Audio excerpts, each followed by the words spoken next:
Hello and welcome to a brand new episode of Not Another Whiskey Podcast, the show where the hosts are slower than the process of maturation.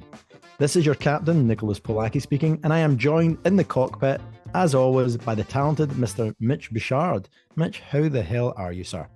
Good, buddy. Yourself a captain now, are you? You like Captain Pugwash? Well, somebody's got to be flying that ship, and it don't look like you right now. Well, if you're Captain Pugwash, I'm definitely Seaman Staines. But dude, that was actually a character. They got away with that. Brutal, right? I mean, we're showing our age there. The fact that we know that. Like I said, Mitch, you're a legend of your whiskey generation because most of your generation died in World War One. So you showed your age already. Legend in my own mind. Yeah, man. Oh, good over here. Just been chilling out, kind of Easter over here, and had the wee one up from Edinburgh. So she's been hanging out here. Had a nice picnic by the Spey. Nice. Just outside of McAllen, actually. That was kind of cool. Met up with quite a few friends over in Speyside. And then I went on a massive cycle. I think I showed you that. So we did the whole Murray Triangle, which consisted of the Speyside Way, then the Murray Coast, and then down the Dava Way. And it was over 100 miles in 2 days, plus we wild camped. So that was pretty crazy. Yeah, man. What about you? What have you been up to? Honestly, I've been traveling a little bit. I was out in Illinois. I keep getting my sister Angie is living in Barcelona, and she's been listening to the podcast and keeps sending me pictures of all the different drams that she's drinking. So good to see we've converted one heart and mind. I mean, a family member. So if you can't get your own family to listen, then you've got struggles to be had. Which reminds me, my brother David still isn't listening. So I'd say, David, get it together, David. We've got one job to do. Show me a little support. Get your ears around this. What's wrong with you, man? Yeah, but my sister Angie's cracking through some brilliant drams, a bit of Auchentoshan and a few other kind of things like that. So it's quite nice to see her flexing her whiskey muscles, as well as other things. She's a yoga instructor, so flexing her whiskey muscles is the least of her muscles that she's flexing. But yeah, so good to catch up with them. And outside of that, I'm just back in the road, slinging Shibui, out there drinking drams and having a good time. Yeah, dude, you've been doing a lot of that, eh? It's like you've gone back to your old brand ambassador days there. A little bit. I mean, I'm all over the place at the moment. We've got 4 distilleries in Japan that we're doing a ton of stuff with. We've got some new releases coming in. We did some really exciting news. We cleaned up the International Wines and Spirits competition, just released their results and awards, and our Shibui Pure Malt 10-year-old picked up 96 points, which was the highest scoring Japanese whiskey in the entire category. One of only 2 whiskies to pick up 96 points, which was really good. And then we had 2 limited editions that we released this year called Nokuribi Kara, which is our lightly peated whiskies, and they both picked up. So we had a non-age statement and our 10-year-old both lifted 94 point scores as well. So we're really excited, and there's a lot of good stuff happening. But there's some great whiskies. Like I always tell people, we're in great company. So there's the quality of whiskey overall is really, really improving, and it's good to be part of that conversation. Nice, mate. Well, congratulations on that, and congratulations on the shameless plug as well. Thanks very much, as always. Actually, right. I'm having a good week, so it's no complaints, and stuff like that falls in your lap. It's always nice to take the win. Right, let's get into this jam-packed episode, mate, because we've got a load to get through today. Sure do. But before we do, I wanted to give a shout out to our friends at Kingsbarns. They sent through, it was a couple of weeks ago now, actually, and I've just managed to get round to it, because as you know, Nicholas, I do get a lot of whiskey sent to me for the podcast because it's easier to send it to me than you. But Kingsbarns, amazingly, they sent me, well, first off, a full bottle of their Ducat. As you guys probably know, listening, Kingsbarns, great little craft distillery down in the lowlands of Scotland, owned by the Weems family. I've visited there several times before, and they do an amazing job. And this Ducat is ex-bourbon barrels and STR barriques that it's been aged in. I have not opened it yet, but the even more amazing thing, Nicholas, that they sent, not only did they send this amazing bottle, but this Not Another Whiskey hip flask, which is actually branded with Kingsbarns and Not Another Whiskey podcast, which is very cool. So Is this our merch deal? Is Yeah, this well, I didn't know they were going to. I knew they were going to send the bottle, but I had no idea they were going to send that amazing hip flask. That's So, kind. to all the other brands listening right now, the game has just been upped big time. Well done, Kings Barnes. That's amazing. I'm gonna crack this bottle and I'm gonna talk about it in the next episode when we sit down. So we'll have some tasting notes and we'll chat about that a little bit. But Well, wait a minute. So we can't just have you, Mitch, always be reaching out and be like, just so you know, if you want to send something locally. That just to be clear, then for all our US listeners, I'm a big fan of the Cadillac Escalade. So if anybody wants to deliver one of those off to my front door at any point, there you go. Jeez. Nice, mate. Hey, you don't ask, you don't get, right? Correct. Well, look, as I said, we've got a lot to get through. We're going to hear from the global Glenfiddich ambassador, Struan Grant Ralph, on the new Glenfiddich Yozakura release. We've got a load of questions and comments from you guys that we've had sent through from Instagram. And by the way, if you aren't following us yet on Instagram, please do so. Not Another Whiskey Podcast. Get on there right now, hit that follow button, give us a follow. But I thought, first off, Nicholas, what we're going to do is get straight into the news because there is a load of news going on right now. Yep. So I want to start with our friends at Brown-Forman. They've been super busy with 2 releases. Yep. Firstly, Glenglassaugh 46-year-old.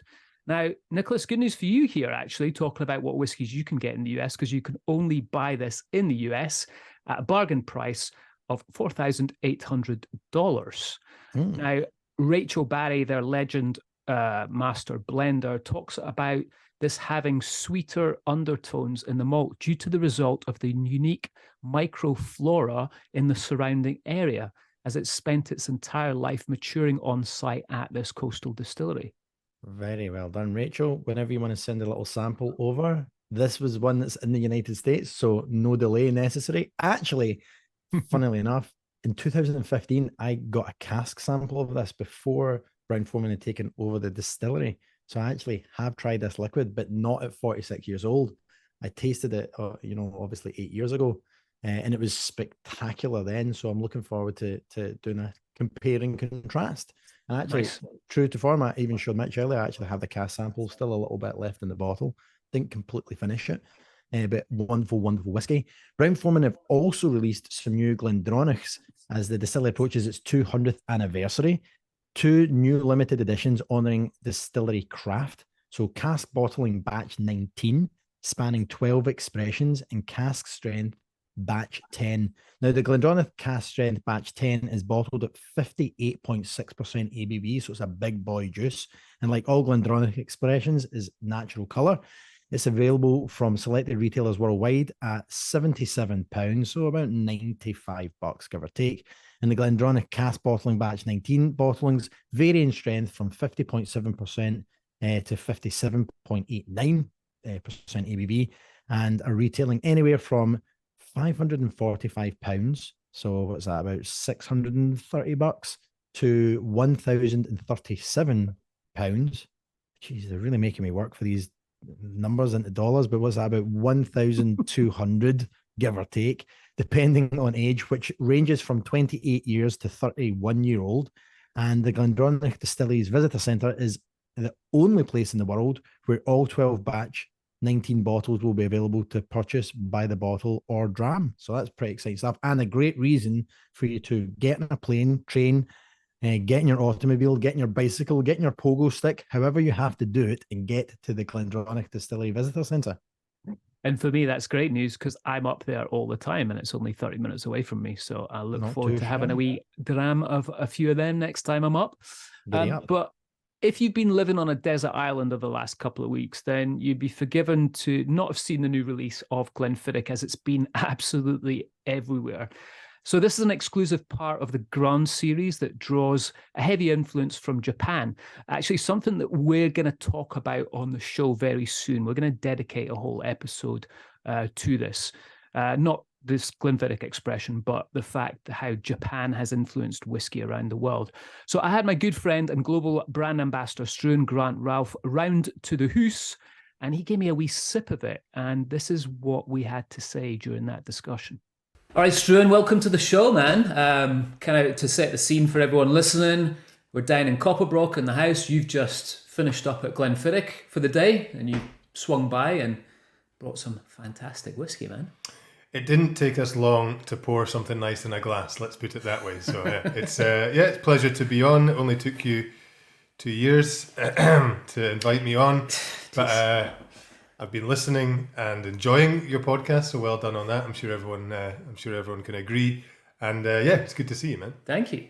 Yeah, man, it's great. I mean, Struan and I go back, how long now? It must be at least 12 years. Too long. Maybe more? Yeah. So I infamously did my induction to the ambassador world on the West Coast when you were based over there.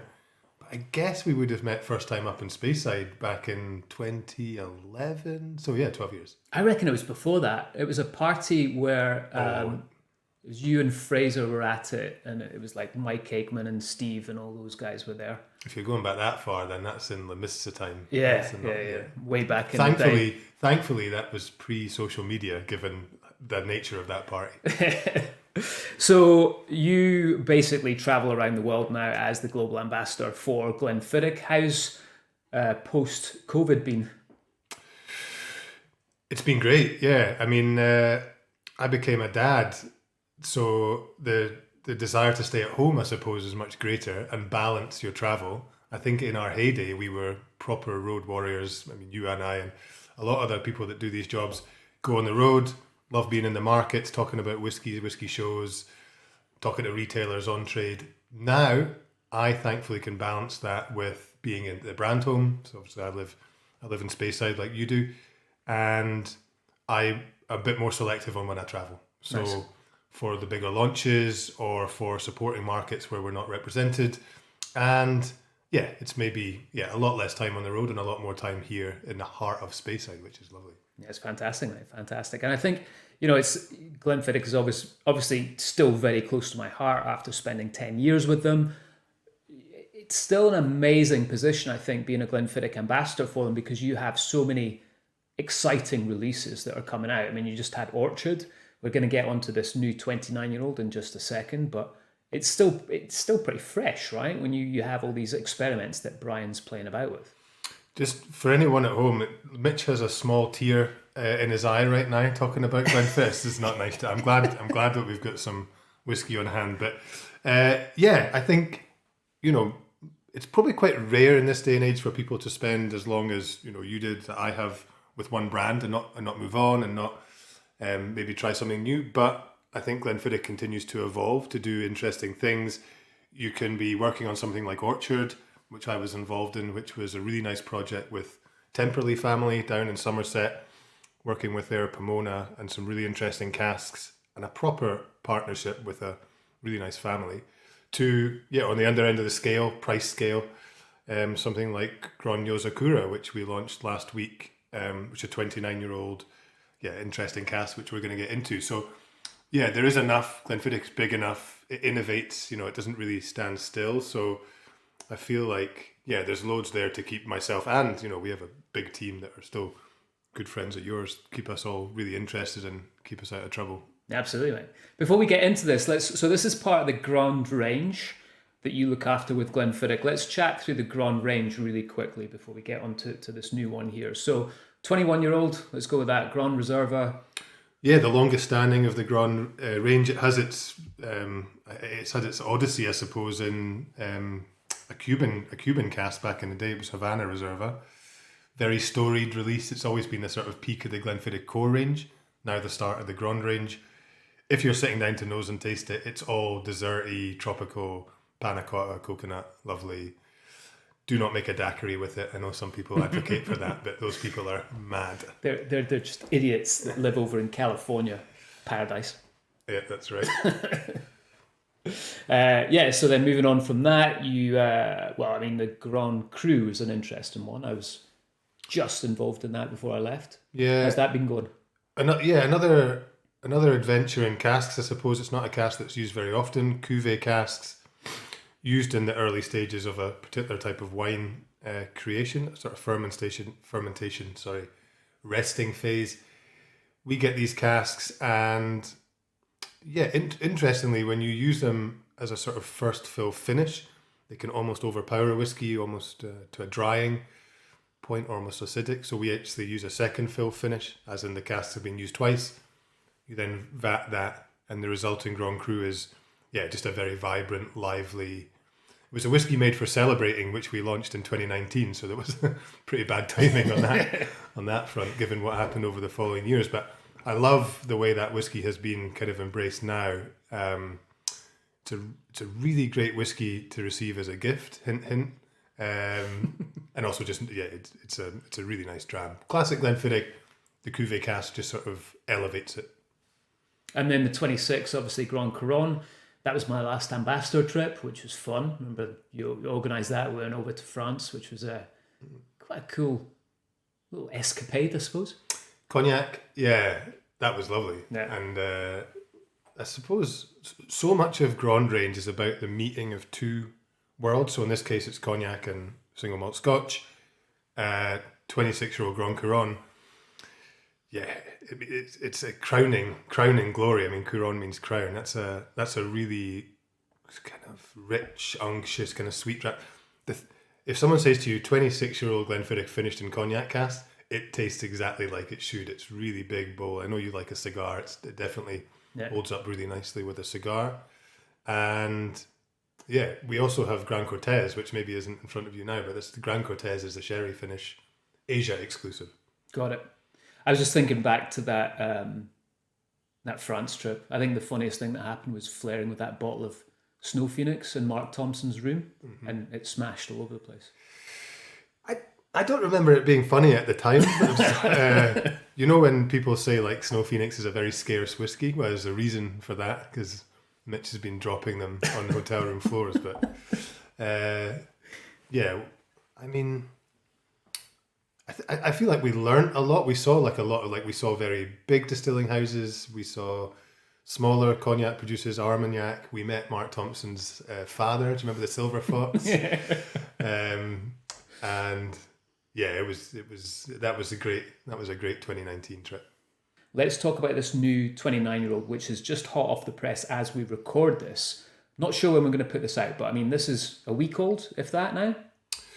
Yeah, it's been out in the market for a week. When you work on projects like this, it's been in the making for, well, not 29 years, but a relatively long time.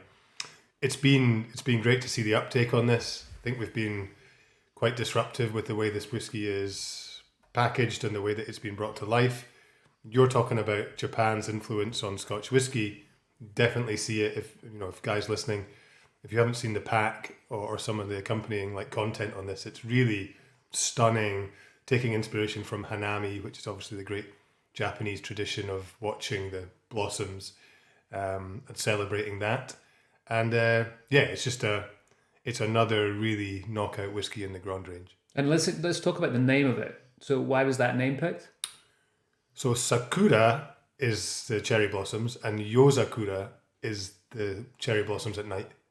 Ah, okay. So Yozakura is a very kind of it's very symbolic in terms of celebrating new life, and most of us right now, as we are in Speyside right now, are kind of enjoying the start of spring, getting through winter, another winter for both of us, miraculously. And in Japan, they really bring that to life with the arrival of the cherry blossom. So we're really inspired by that, both in the visual on the pack, but also in the tasting notes. It's sort of serendipitous, I don't know, but you definitely get this wonderful kind of floral stone fruit. I'm not going to say implicitly like cherry, but you are managing to sort of manifest this wonderful kind of deep floral, complex, vibrant, for a 29-year-old whiskey, and Awamori casks are playing their role. But you've also got the fact that this is 29-year-old Glenfiddich, so it's already got loads of punch to it already. So how did this all come about? Because I remember back in my day going into a couple of the warehouse, and there was two Mizunura casks. Are they still there? Was there any kind of connection to that? Yes. Or it's in the DNA of Glenfiddich, right? It's experimentation for the purpose purely of does this work and will it be something? It might not have a release in mind. So with the Mizunara, we had a few yet in Warehouse 12, which we tasted back in the day, and as you'd expect, is lovely. This is something quite separate So Awamori casks that we got were not Mizunara, so they're not Japanese oak, it's American oak. The original casks come over. You know yourself when you talked. I know you've had Kelsey on the podcast. We're fortunate to work with Brian Kinsman a lot as a malt master, and also just as a whiskey mentor, really. Mm-hmm. Whenever you ask him, like, oh, have you tried this mezcal? Have you tried this pomona? Have you tried this whatever? It's like, oh yeah, we tried it. Maybe we'll do something with it. Yeah. He has like a wealth of casks to play with that I'm sure any whiskey maker would love to kind of get their hands on some of those like Glenfiddich warehouse keys, because there's some crazy shit in there, right? There's some really like things you might not expect, including Awamori. I guess the final stages of this are just a 6-month finish in cask. Awamori itself is distilled to quite a low strength, so the casks are still quite active.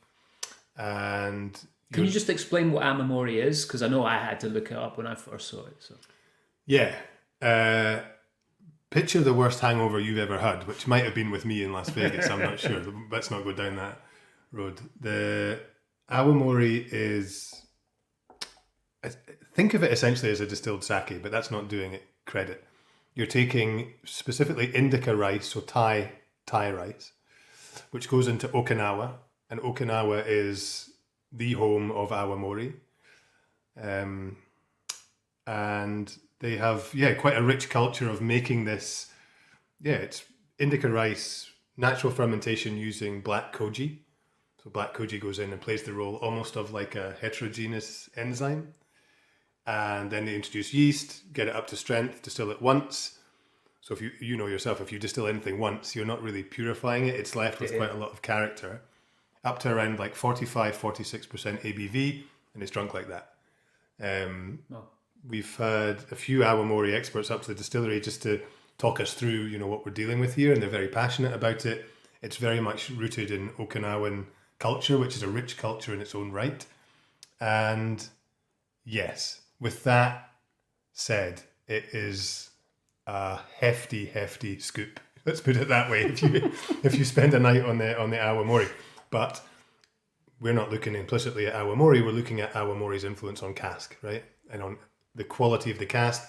We already know like the sense of Japanese workmanship and attention to detail. That is what appeals when you're looking at Awamori casks rather than Awamori itself. So you're getting very good quality casks with a great story and a nice influence on flavour. And that's a full picture. And how did that story come around? I mean, was someone just drinking Awamori one day and was like, oh, we should try these casks? Or like, there's always something with Brian, right? The way it comes around. I remember Winter Storm was very much that ice wine story with Beth. And there seems to be a connection somewhere that Brian kind of links it to, or was it just literally just a night? I think it's one of these ones where they're there and they're developing well. And actually, you chat to George Patterson at the distillery, who I know is a pal of yours as Your well. big brother. Exactly, much bigger. He'll know. So he's the one to speak to. If a cask is suddenly getting sampled a lot, or there's a lot of like, Kelsey and Brian are maybe really interested in a particular range of casks, just thinking in terms of like the Cuvée casks when we launched Grand Cru, for example. Mm-hmm. He knew, okay, right, these must be coming up to fruition. These must be reaching that point of like, we can maybe bottle these. And with Awamori, it was the same. We just literally had an experiment that was there bubbling away.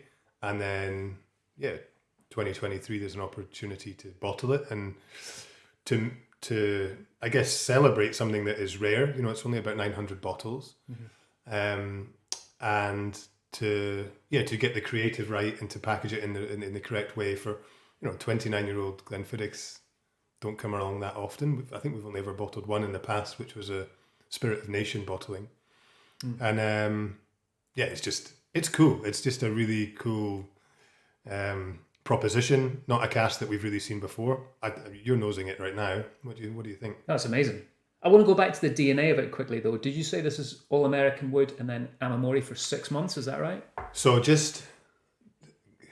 the DNA is a good question. Glenfiddich's DNA, it works well in American oak, but there will normally be some European within a Glenfiddich vatting just to give it some body and to give it its true nature.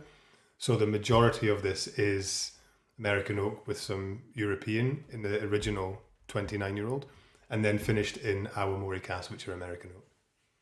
I love it. I mean, I've been sitting here nosing it. I haven't actually tasted it yet, but this is so fresh. I think that's one of the things that I always get from Glenfiddich. It holds up so well over time.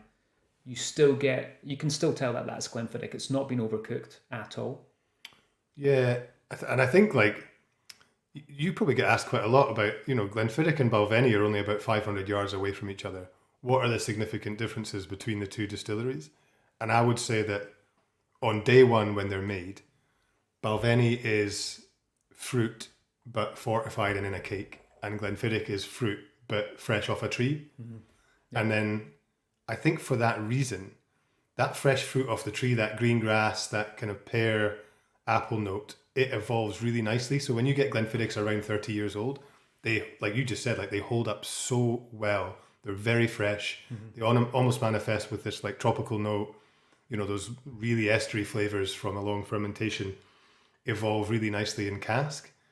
And so like pound for pound, I think Balvenie drinks really, really well. I think really well young. So Doublewood, I think, is a great flagship whiskey and probably my favorite Balvenie. But I would say that once you get into the 30 and 40, I probably prefer an equivalent Glenfiddich because it's retained so much of that new make character, that distillery DNA, and that freshness is there. So that's a longer answer than maybe you were looking for, but you were drinking. Sorry, mate, I can edit that. No, I just took my first sip of that, and on the nose, I definitely get that floral note that you're talking about.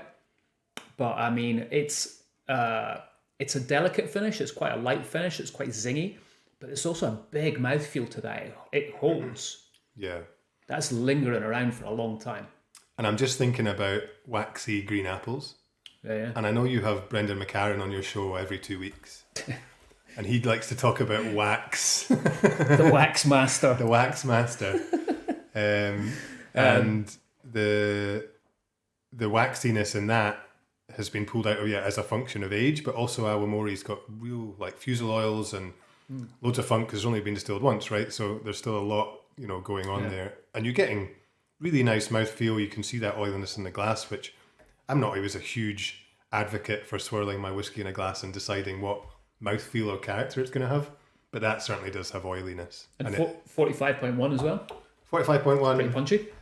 Yeah, it has been chill filtered, but bottled at a slightly higher strength. And yeah, literally chill filtration for aesthetic reasons.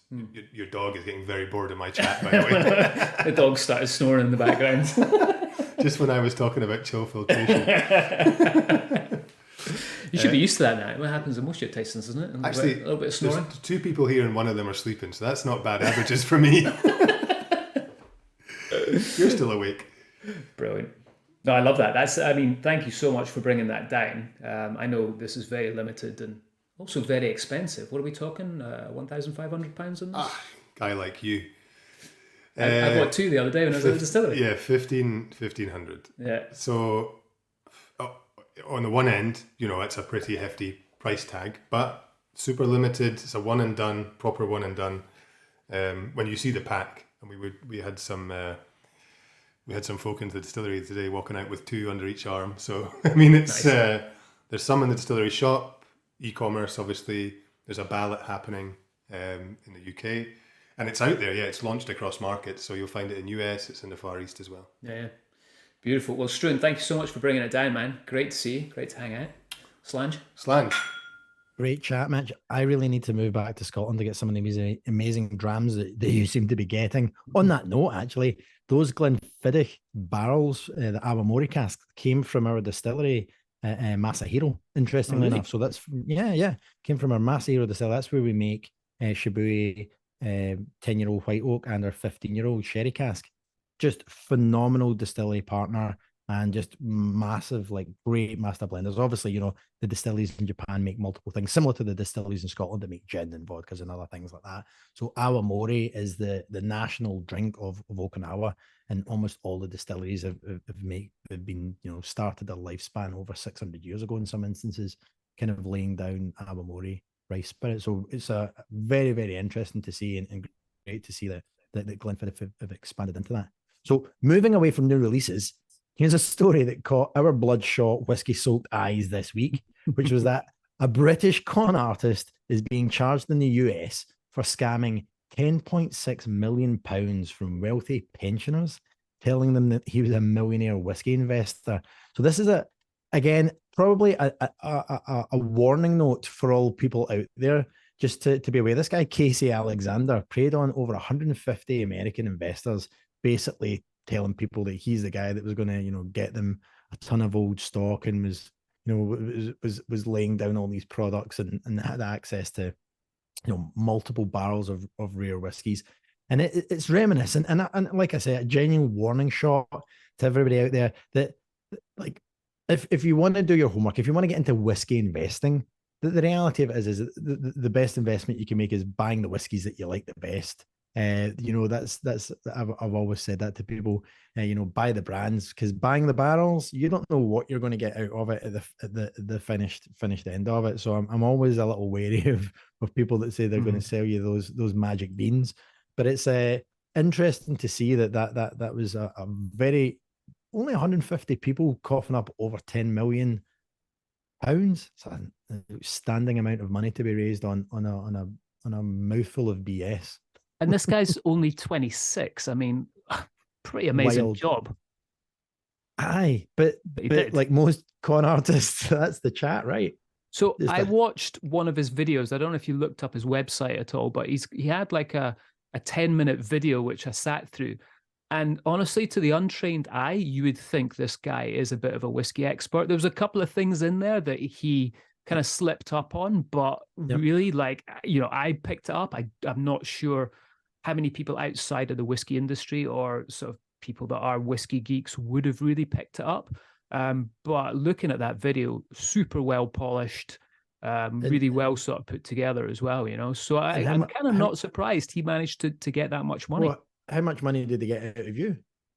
I only went into for £28,000, mate. So I'm all right. That's fine. No, but I think it's an interesting topic for us to cover, because I think what this is going to do. I mean, there's a lot of companies out there that are saying to invest in whiskey and saying to invest in casks. Now, I'm not going around saying that all of them are fraudulent, but I think it may come to light that a lot of these investment companies are going to be pulled up for certain things as we go down the line on this. And this is maybe just the tip of the iceberg here with this guy, Well, what I'd say is, if you're not dealing directly with the distillery, if you're not dealing directly with a reputable broker who can show the relationships with the distilleries that they've procured the casks from, these companies, these investment stroke firms, avoid them like the plague.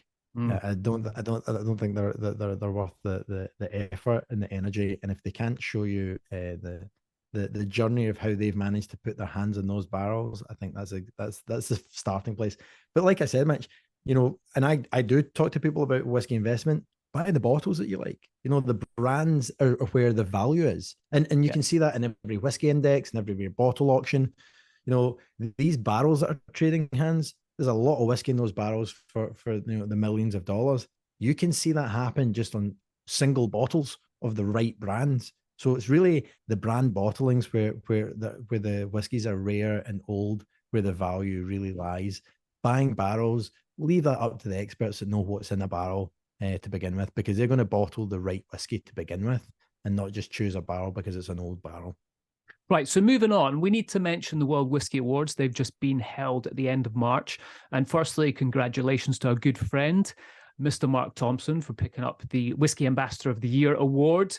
If you thought his head was massive before this, then be prepared for it to get even bigger. He actually just left my house this morning. He was round for a cup of coffee this morning, so it was great to see him. Mark, congrats, mate. Nice work.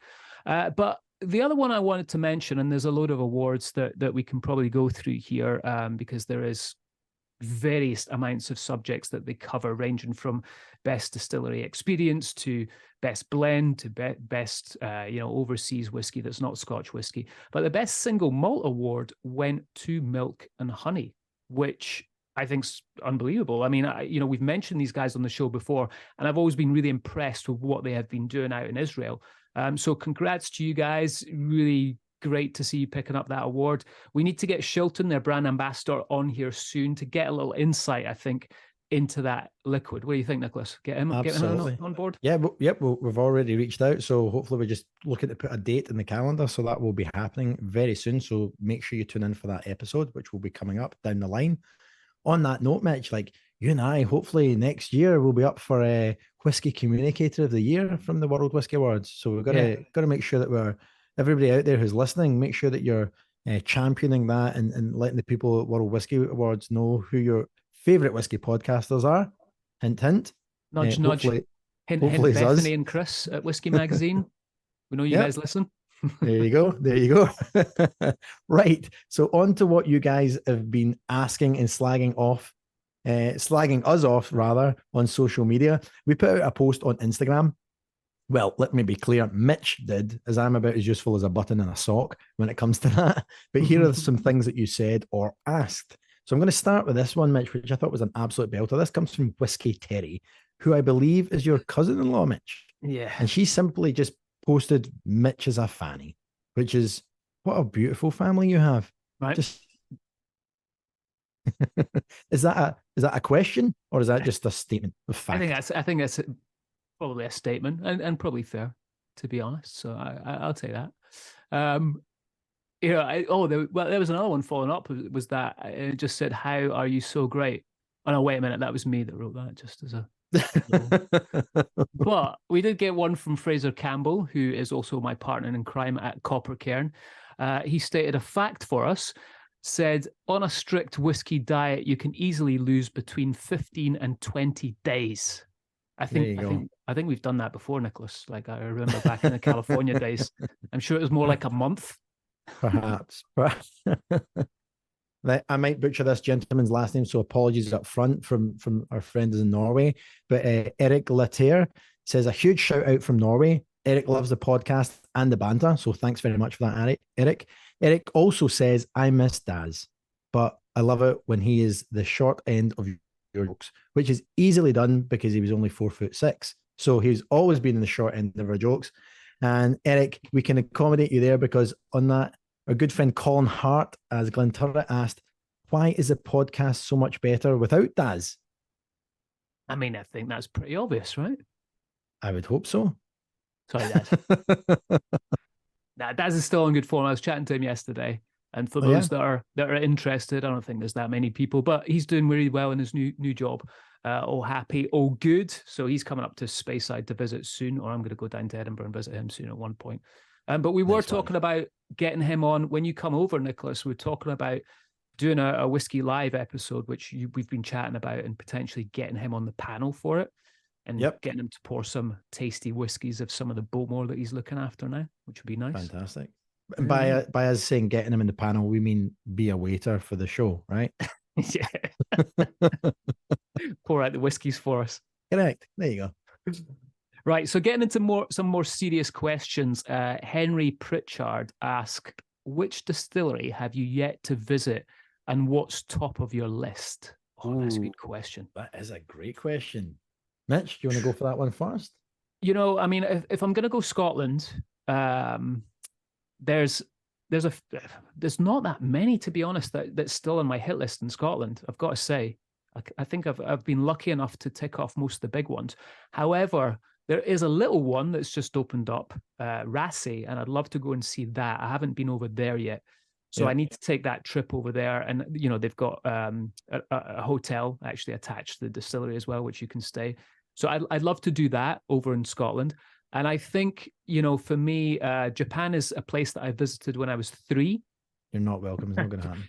Stop digging.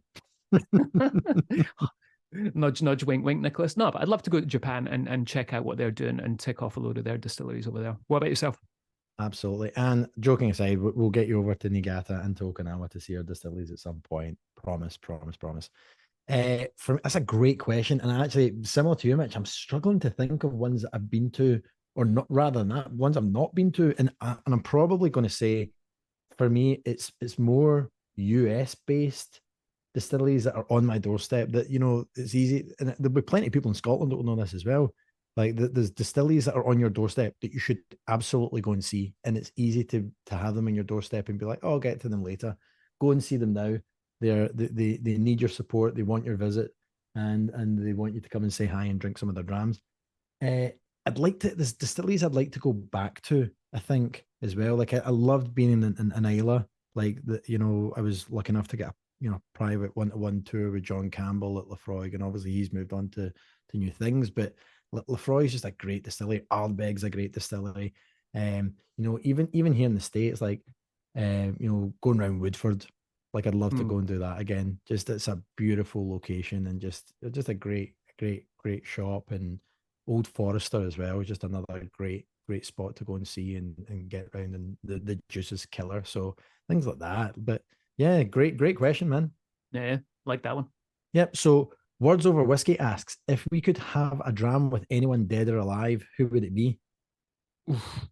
I think that's a question we normally ask our guests. It is. That's been switched over to us. I like it. Touche. Yeah. So I've got one, and you're going to like this one, Nicholas, because I know you're a fan of comedy. But one of my favorite comedians right now is a lady called Steph Toloff, and she's actually Canadian, and she's absolutely hilarious. Like just dirty humor. Like some of the stuff that comes out of her mouth, even I'm like, oh my goodness, I can't believe she said that. So I'd love to have a dram with her because I think she'd be hilarious to sit down and drink with. That's cool to hear. So a couple, I think for me, like dead, I think I'd love to have a dram with Mark Twain, who was a whiskey fan anyway. And yeah, I think that would be a laugh to sit down and pick that man's brains and enjoy a dram. He had a very colourful life as well. So it'd be awesome to sit and do that. He might be a bit smelly by now, though. Aye, I would hope. I think he was probably a bit smelly back then. With all the vices that he had. I think he smoked like a chimney and drank fairly whiskey almost on a daily basis. So as you can imagine, exactly, not all fun. But I was just trying to think of comedians or people that I'd want to, people that are around now. I mean, there's so many like just great folks out there. But yeah, but I'm going to stick on Mark Twain. The question was dead or alive. I'm going with dead. All right. So then we had Ryan, who is the distillery manager at 8 Doors Distillery up at John O'Groats, said one for 8 Doors Distillery would be nice. Big listeners. Well, Ryan, thank you very much. I appreciate you guys listening up there all the way to John O'Groats. Yeah, I mean, it was funny that you say this actually, and this came through because I was sitting with a good friend of mine, Scott, who owns the Craigellachie Lodge up here just yesterday. We're having a coffee, and I think he's going up there to fill a cask up. And I was saying to him, oh, it'd be great to get those guys on the podcast. So yeah, give us a buzz. Let's get in contact. We want to know what you guys are doing up there. It's always cool to see what the little craft distilleries in Scotland are doing and what kind of makes you guys different from the rest of the big players out there in Scotland. So Ryan, get in contact, man. Let's do this. Anthony Jeselnik, there's another guy. I'd love to have it. You ever seen that talking about wild comedians, Mitch? You ever heard Anthony Jeselnik? No, I haven't. I need to look him up, mate. Look him up. He's got some stuff on Netflix, a couple of specials on Netflix. He is as dark as they come and one of the funniest human beings on the planet. So I would say he'd be my alive dram right now. Okay. You're going back to that. I like that. I am. We'd passed it was haunting me. It was haunting me. I was like, yeah, I know who. Isn't that shocking that I'd know who I'd rather have a drink with that's dead than who I'd rather have a drink with that's alive? Wait, talking about drinks, are you getting jealous right now? Look at that. I'm holding up a can of Iron Brew, which I know Nicholas it's hard to find in the US. So no, I just don't drink stuff like that, Mitch. Look at you and your steady diet of Iron Brew and Watsits or whatever it is that you're cramming into your face. Deep fried haggis, mate. That's in the background for afterwards. Like I'm hitting the gym 7 days a week, and you want to know? Come on, man! You look at you. Aren't you so good? Well done. Round of applause, everyone, for Nicholas for hitting the gym. Just a minute to think about your health. Read a book. Just one second to think about what you're doing to your body right now. Read a book. Has it got pictures? Because if it's not got pictures, I'm out. Colouring in. Mitch, see when you go out to dinner with your wife, do they still bring that little colouring thing over with the crayons for you to keep you busy? Totally, mate. And the bib, the catchy bib, I have to bring that out with me as well. Well, oh my goodness. Well, this is a great one from Tam, also known as Moments Distilled on Instagram. So you're out walking in the woods I mean, this is like he's written War and Peace here, but you'll enjoy this one, Mitch. The belter. You're out walking in the woods and you come across a bottle of whiskey and you don't recognize the bottle shape and the label's dirty. When you wipe the label, a genie appears. It's Pishy McWhishy, the Scottish genie. And he tells you that the liquid in the whiskey bottle will be the best whiskey you'll ever have, and it's never ending. And once you take a sip, you'll never find another dram that will compare. And he tells you that you can have it, but you have to make a hard decision. You can have this unlimited perfect dram, but every time you take a drink, you'll either shite yourself, or every time you take a drink, you'll sweat uncontrollably from every pore in your body. What do you choose? I love that. Well done, Tam. I mean, the fact that you wrote that to us is amazing. And also a really twisted mind there.